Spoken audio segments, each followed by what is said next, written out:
আপনারা বলেন চাচারা, আগে মুরব্বী চাচারা বলেন, একসাথে যে দিনের পর দিন চা দোকানে আড্ডা দিতে বসেন, গল্প একসাথে বসেন, ঘন্টার পর ঘন্টা আল্লাহর কথা, নিজেদের মধ্যে আখিরাত পরকালের কথা কয়টা বলেন আর ফালতু কথা কয়টা বলেন? প্রথম যখন বিড়ি ধরান তখন আর আল্লাহর কথা কি কইবেন? আল্লাহর কথা আসবে কোত্থেকে? আপনি তো হিসাবে শুরু হইলো বিড়ি দিয়া, তো বিড়িখোর যে বিড়ি খায় তে আল্লাহর কথা কইবে কি আর আখিরাতের কথা করবে কি? হে নিজেরই তো আল্লাহর কথা মনে নাই, আখিরাতের কথা মনে নাই। বলেন 60 বছর যার বয়স, আমারে মাফ করবেন, বলে হুজুর বেশি শক্ত হ, আরেকবার না আইলা মারি, অসুবিধা কি? কিন্তু 60 বছর যার বয়স, আমার স্পষ্ট বুঝ, আমার 60 বছর বয়স্ক যেই লোকটা এখনো বিড়ি খায়, এখনো সিগারেট খায়, এখনো চা দোকানে নর্তকীর নাচ টেলিভিশন দেখে, নিশ্চিত ধরে নেন এই বুড়া মিয়ার লজ্জা, শরম, হায়া, বিবেক, আখিরাত বলতে কিছু নাই। তার কোনো লজ্জা শরম নাই, বেহায়া মানুষ, বেহায়া। 60 বছরে যে বিড়িখানা ছাড়তে পারে নাই, এবারটা ছাড়বো কোন বছর? বলেন 90 বছর পরে, 900 বছর পরে?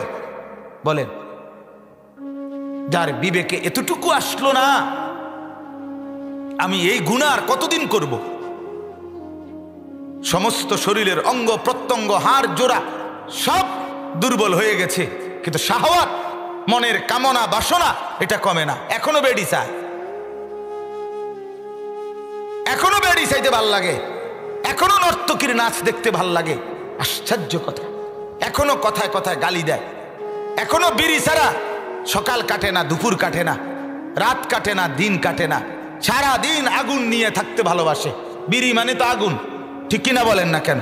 তো যার সকাল কাটে আগুন দিয়ে, দুপুর কাটে আগুন দিয়া, বিকাল দিয়ে কাটে আগুন দিয়ে, রাত কাটে আগুন দিয়ে, এ আগুন পোড়াইতে পোড়াইতে যার জিন্দিগি, সে কি বলে ফেরেশতাকে?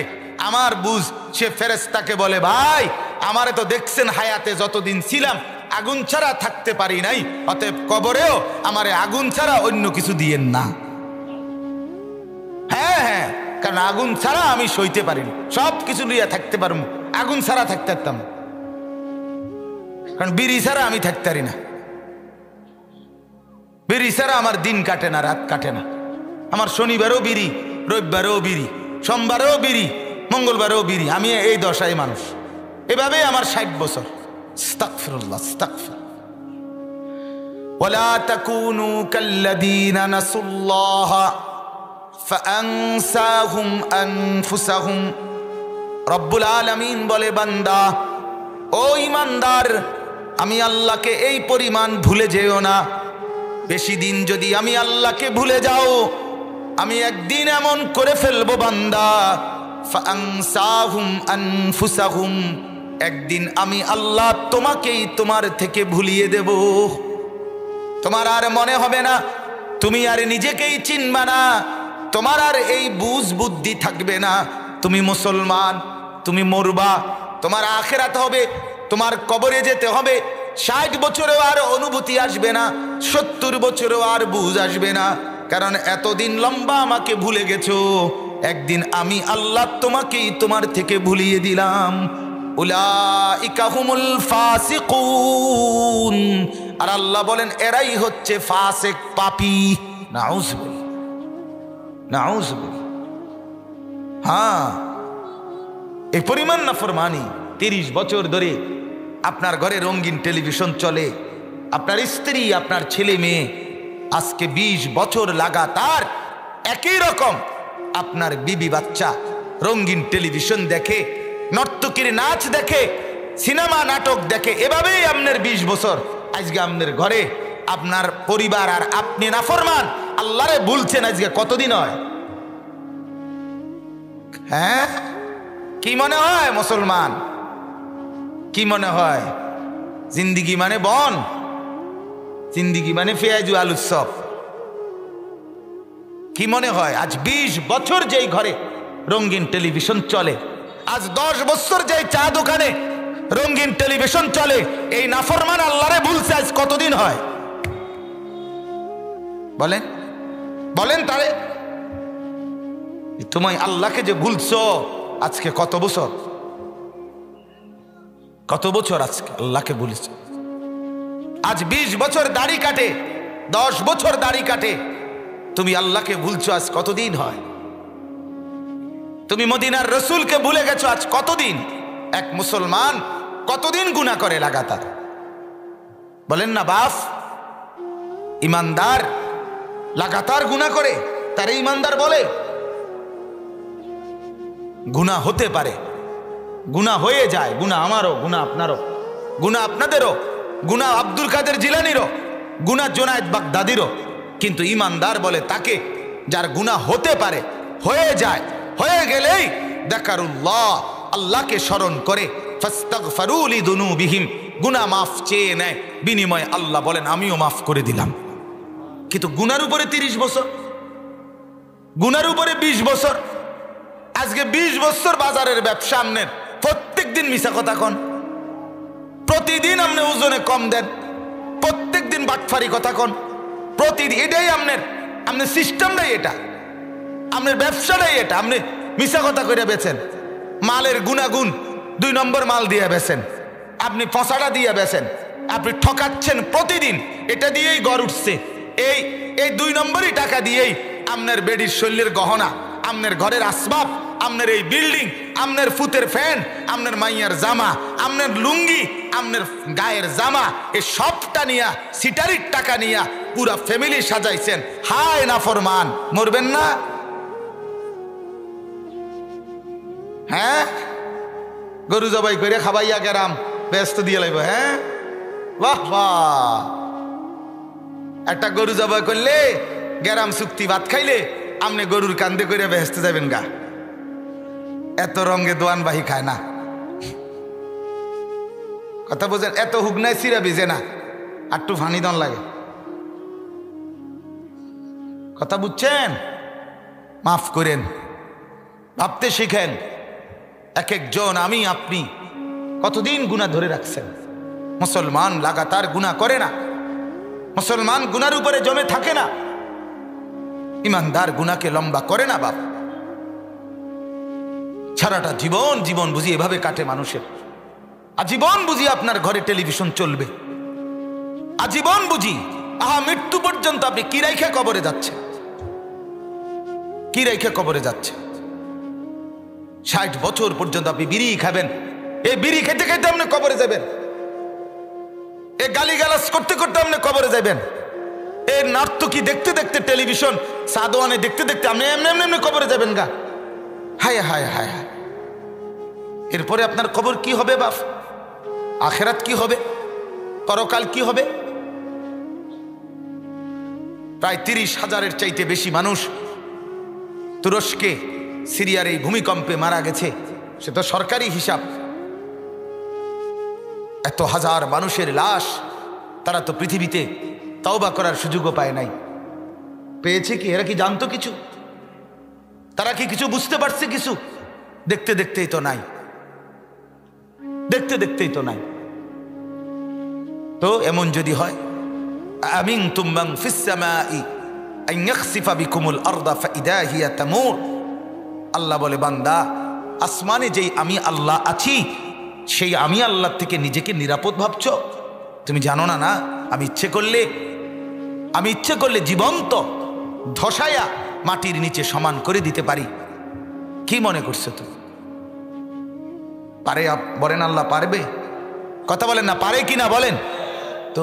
দেখাইলেন, আগেও দেখাইছেন, ওয়ালাকাদ কাযযাবাল্লাযীনা মিন ক্বাবলিহিম, আগেও আমার নাফরমানি করছিল, তাদের পরিণতি ফাকাইফা কানা নাকির, তাদের বিরুদ্ধাচরণ নাফরমানির পরিণতি কি হয়েছিল খবর নাও।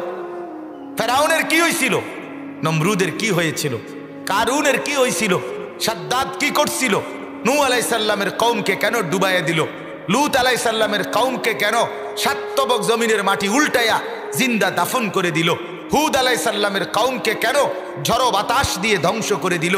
আল্লাহ বলে জিজ্ঞাসা করো, তারিখ দেখো, ইতিহাস দেখো, বিচক্ষণ মানুষকে জিজ্ঞেস করো, বিবেকবান মানুষকে বলো যে ওরা কেন পৃথিবীতে ঘৃণিত হইল, বলেন শুধুই গুনাহ, ঠিক কিনা বলেন না? আল্লাহর নাফরমানি, আল্লাহর নাফরমানি, আল্লাহর অবাধ্যতা। তাহলে গুনাহ যদি এই মানুষগুলোকে নিরাপদ না রাখে, শাস্তি দেয়, তো গুনাহ আপনি আমাকে কিভাবে সুখ দিবে বলেন?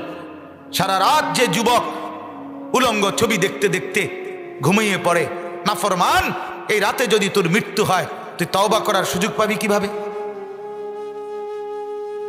কথা বলেন না? সারা রাত উলঙ্গ ছবি দেখতে দেখতে যে জানোয়ার ঘুমায় পড়লা, ফজরের নামাজও পড়লা না, তওবাও করলা না, গুনাহও ছাড়লা না, এই অবস্থায় কবরে গেলে তোমার ঠিকানা কোথায় হবে? আল্লাহ আমাদেরকে বুঝ দান করেন। অতএব বাপ, আল্লাহ তাআলা বলেন, নিজেদের কথা, নিজেদের সলা, নিজেদের পরামর্শ, নিজেদের আলোচনা, নিজেদের পর্যালোচনা আকসা কামনা করে কিছু করো, কিছু বলো, সেটার মধ্যে কল্যাণ। 2 আও মারুফিন, প্রত্যেকটা নেক কাজ নিজে করলা, অন্যকে বললা, করতে বললা, এটা নিয়েই কথাবার্তা বললা, তো এর মধ্যেই কল্যাণ।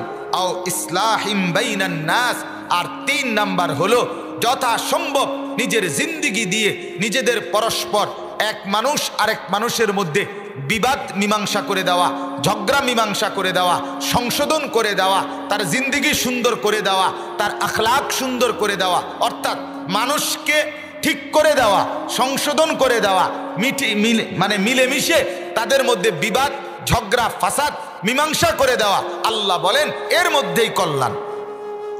তাহলে মানুষের পরস্পরের সমাজে কল্যাণ 3 জিনিসে: অপরের প্রতি দয়া, সমস্ত নেক আমল।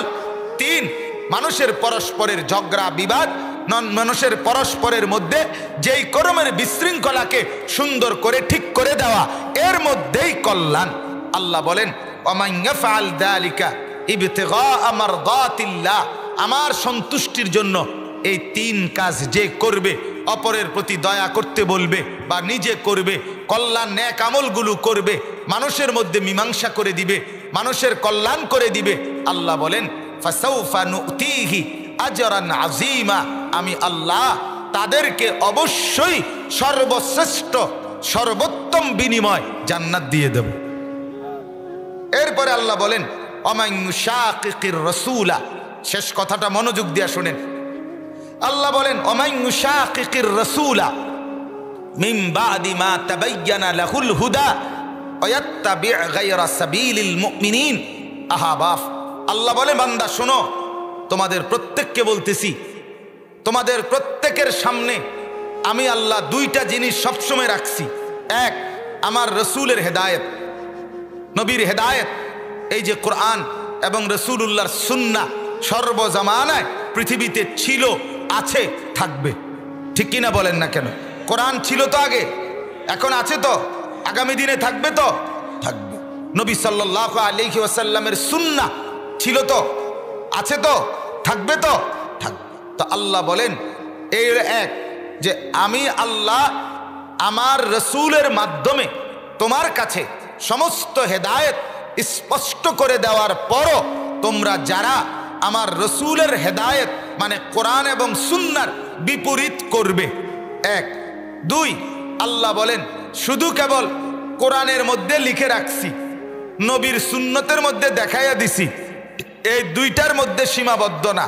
আল্লাহ বলেন প্রত্যেক জামানায়, প্রত্যেক যুগে, প্রত্যেক বছর আমি আল্লাহ আমার এমন ইমানদার সব সময় পৃথিবীতে থাকবে যারা পূর্ণ কোরআন মেনে চলে, পূর্ণ সুন্নত মেনে চলে। তুমি যদি তাদের উল্টা পথে চলো তো এই 2 উল্টা, 1 কোরআন এবং সুন্নাহ থাকার পরেও তুমি উল্টা পথে চললা, 2 কোরআন সুন্নাহ মতে আমলকারী উপযুক্ত আলেম, উলামা, মুত্তাকি, আউলিয়া, বুজুর্গ, নেককার, ইমানদার থাকার পরেও তুমি তাদের চলাফেরা, উঠা বসা, চাল চলন, চেহারা এর উল্টা চললা। আল্লাহ বলেন এই 2 উল্টার কারণে নুয়াল্লিহি মা তাওয়াল্লা, আমিও তোমারে উল্টা পথেই চালাবো, ও নুসলিহি জাহান্নাম, একদিন লাথি দিয়া জাহান্নামে ফেলে দিব। হ্যাঁ, ওয়াসাআত মাসীরা, সেদিন বুঝবা জাহান্নাম কত নিকৃষ্ট ঠিকানা, নিকৃষ্ট ঠিকানা। আপনি কেন আবারও মনে করেন কেন আপনার ঘরে রঙিন টেলিভিশন চলে? কোরআন সুন্নাহ আপনাকে এই কাজের অনুমতি দিছে? কথা বলেন না কেন? টেলিভিশন ছাড়া আলেম ওলামা দিনদার মুত্তাকিদের ঘর এই পৃথিবীতে নাই। তো তাইলে কি সমস্যার কারণে আপনি অনুসরণ করেন? একে তো কোরআন সুন্নাহর হেদায়েতও আছে, দ্বিতীয়ত কোরআন সুন্নাহ আমলকারী ব্যক্তিও পৃথিবীতে আছে। আপনি বলেন আপনি প্রতিদিন ব্রাশ এবং টুথপেস্ট দিয়ে দাঁত মাজেন, কিন্তু রাসূলুল্লাহ সাল্লাল্লাহু আলাইহি ওয়াসাল্লামের সুন্নাত মিসওয়াক, এটা সুন্নাত আছে, আর এটার উপরে আমলকারী আলেম ওলামা তালিব ইলম আল্লাহওয়ালা বুজুর্গ পৃথিবীতে নাই। তাহলে আপনি কি কারণে উল্টাটা করছেন? রাসূলুল্লাহ সাল্লাল্লাহু আলাইহি ওয়াসাল্লামের সুন্নাত, আল্লাহর হুকুম, দাড়ি রাখা, আল্লাহর চেহারা নষ্ট না করা, এটা বিধান আছে। সাথে সাথে দাড়িওয়ালা চেহারা এরকম শত শত লাখ লাখ আল্লাহওয়ালা দিনদার জমিনে আছে কিনা বলে? তা আপনি এরপরও কি লেগে দাড়ি কাটেন? মানে কি কারণ? যে হুজুর একটা আসিল যে বাবুরে কিতাবে তো এরকম কথা আছেই, কিন্তু বাস্তবে তো কেউ নাই, কেউ বাস্তবে নাই। তো তাইলে আপনি কি সমস্যা? সুদ খাওয়া হারাম, এটা কোরআনে আছে, তো এটাও শুনছেন। আবার সুদ ছাড়া হালাল টাকা দিয়েই বছরের পর বছর জিন্দিগি চালায় এমন আলেম ওলামা দিনদার মুত্তাকি মানুষ পৃথিবীতে নাই। তো আপনি কি লেগে উল্টা চলছেন? কথা বলেন না কি কারণে? আমার মসজিদের ইমাম যদি ৬,০০০ টাকা বেতন দিয়ে খোদার ৩০ দিন বিবি বাচ্চা নিয়ে ইজ্জতের সাথে হালাল ভাবে চলতে পারে, আপনি পারতেন না কেন? কথা বলেন না কেন? ৬,০০০ টাকার ইমাম, ১০,০০০ টাকার ইমাম, ৮,০০০ টাকার ইমাম খোদার ৩০ দিন চলে কিনা বলেন? কি হলে রাইতেলে চুরি করে, ডাকাতি করে, সে কই জিজ্ঞাসা করেন কিস্তি আসেনি? ইমাম সাহেব বলবে আমার কিস্তি আমার বাপেও নিছে না, ঠিক কিনা বলেন না কেন? কিন্তু আপনার, আমি নিজে জিজ্ঞাসা করছি দোকানদার কাছে গিয়া, কাকু কত থাকে ডেলি? মাসে ৬০-৬৫,০০০ টাকা হুজুর, সব যাইয়া থুইয়া মাসে থাকে, রোজগার হয়, উপার্জন হয়। কইলাম কাকা কিস্তি কয়টা? হ্যাঁ হুজুর শরম দিয়েন না এডি কইয়া। আমি না শরম দিতাম না, আপনি কইয়া না লেবেন কয়টা কিস্তি সেটা কম। কিস্তি ৪টা। কিরে ডাকাত, ৬৫,০০০ টাকা ইনকাম করার পরেও তোর কিস্তি চলে ৬০টা, তাহলে আমার ইমাম সাহেব যদি ৬,০০০ টাকা বেতন হয়, তার তো কিস্তি লওয়ার কথা 10টা, ৬-১০-৬০, ঠিক কিনা বলেন? তাহলে হালাল পন্থায় চলা আল্লাহর হুকুম, আর চলতেছে এমন আলেম পৃথিবীতে, এমন মুত্তাকি আছে কিনা বলেন? শুধু আলেম না, জেনারেল সাধারণ মানুষের মধ্যেও এমন লক্ষ লক্ষ আছে যারা হালাল পন্থায় উপার্জন করে চলে, আছে কিনা বলেন না? আছে, অবশ্যই আছে। তাহলে তারা চলতেছে, চলতেছে। কথা বলেন, আমি যেই বাসায় থাকি, তো মনে করেন আমার চতুর্দিকে আমার বাসার উপরেও টিভি চলে, ডানের ইউনিটও টিভি চলে, সবগুলোই ফ্ল্যাটের টিভি চলে। তো আমার এক ঘরে আমারও তো 2টা মেয়ে আছে, আমারও তো 2টা ছেলে আছে, আমারও তো একজন স্ত্রী আছে। তো ওই 5 জন মানুষ বছরের পর বছর আমার ঘরে থাকে। তো আল্লাহর কসম ওই ঘরেও কোনোদিন টিভি দেখতে যায় নাই, উপরেও কোনোদিন টিভি দেখতে যায় নাই। তাহলে টিভি ছাড়াও আমার বিবি বাচ্চা চালানো সম্ভব না? আমি তো পারছি। এরকম আমি একজন না, আর কেউ নাই? এমন কারো ঘর নাই? আর তাইলে টেলিভিশন ছাড়া ঘর আরো আছে না? তো তারা পারলো কেন? আপনি পারবেন না কেন? মূল কারণ কইলাম না, আপনি সিদ্ধান্ত নিছেন আমার আখিরাত লাগবে না, আমার কবর লাগবে না, আমার পরকাল লাগবে না। কিছু মানুষ আছে না কথায় কথায় এক বেটা সব কথা হুজুরের টাইনা আনিস না, প্রত্যেক কথা কোরআন কিতাব লইয়া বেশি করে বাড়াবাড়ি করো, এমন বেয়াদব আছে কিনা বলেন? এগুলো চূড়ান্ত বেয়াদব, অসভ্য বেয়াদব। সব কথায় হুজুরের টাইনা আনতো না, সব কথা কোরআন কিতাব, সব কথায় কি বেটা প্রতি নিঃশ্বাসে নিঃশ্বাসে কোরআনকে টেনে আনতে হবে। আল্লাহর হুকুম নিঃশ্বাসে নিঃশ্বাসে।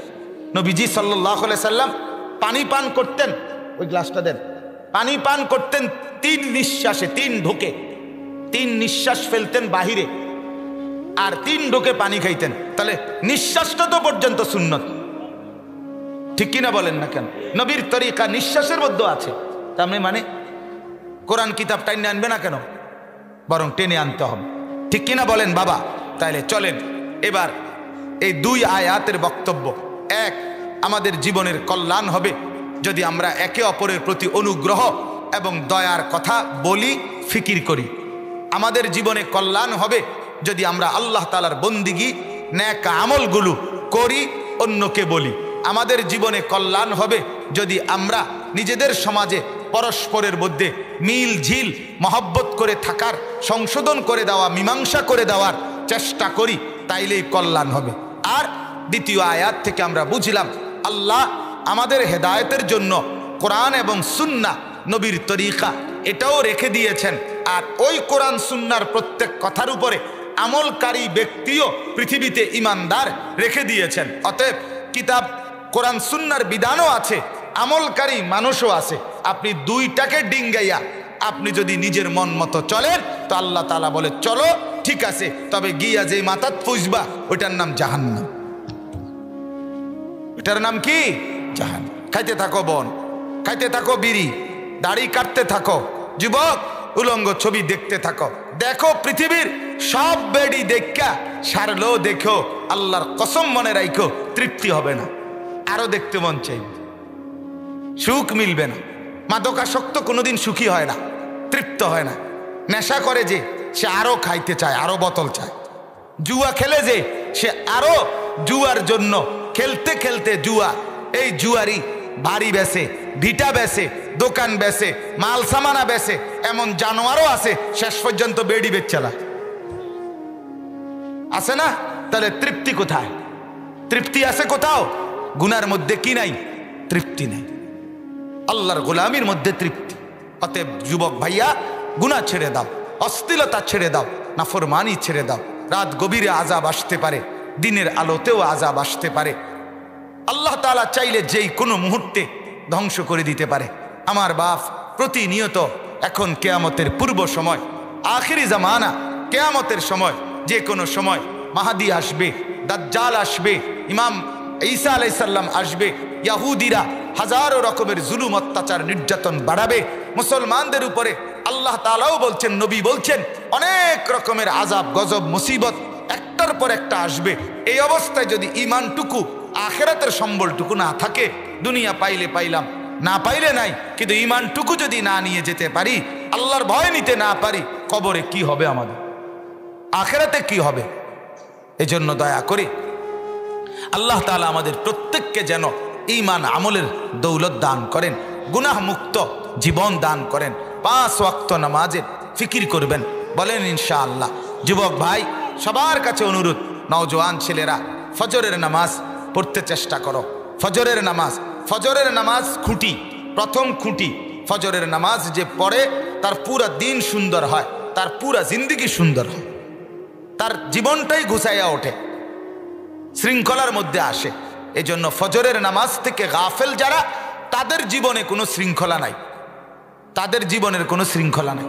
তারা আউলা জাউলা, আজকে ওঠে 8টায়, কালকে ওঠে 11টায়, আরেকদিন উঠালায় ভোর 3টায়, মানে আগামাতা নাই। এজন্য ফজরের নামাজ ঠিক মতো জামাতে পড়ার চেষ্টা করবেন, বলেন ইনশাআল্লাহ। নিজের স্ত্রী, নিজের মেয়েকে, নিজের মা বোনকে পর্দায় রাখেন। ঘর থেকে টেলিভিশনের আওয়াজ বন্ধ করেন, আল্লাহর কোরআনের আওয়াজ বাড়ান, তাসবিহ পড়েন, আল্লাহ তাআলার জিকির বেশি বেশি করেন, গুনাহ মুক্ত জীবন পালন করেন, বলেন ইনশাআল্লাহ। আল্লাহ তাআলা তৌফিক দেন, কবুল করেন, আমিন। শেষ কথা হলো, এখন কিন্তু এশার নামাজ, জানেননি? এখানে যারা বসছেন আমরা সবাই মুসলমান, ঠিক কিনা বলেন? অতএব যেই ছেলেরা বসছো বাপ, বয়ান শুনতে এতক্ষণ, যদি মুসলমানের বাচ্চা হয়ে থাকো, তাইলে এশার নামাজ না পড়া এদিক সেদিক যাইও না। যদি মানুষের বাচ্চা হও, মুসলমানের বাচ্চা হয়ে থাকো, আমি বললাম, যদি মানুষ হয়ে থাকো তো নামাজ শুরু করো, এখনই পড়ো এশার নামাজ, আজকের থেকে শুরু হোক আল্লাহর গোলামি আর আল্লাহর বন্দিগি, বলেন ইনশাআল্লাহ। আল্লাহ তাআলা তৌফিক দান করেন, কবুল করেন, আমিন।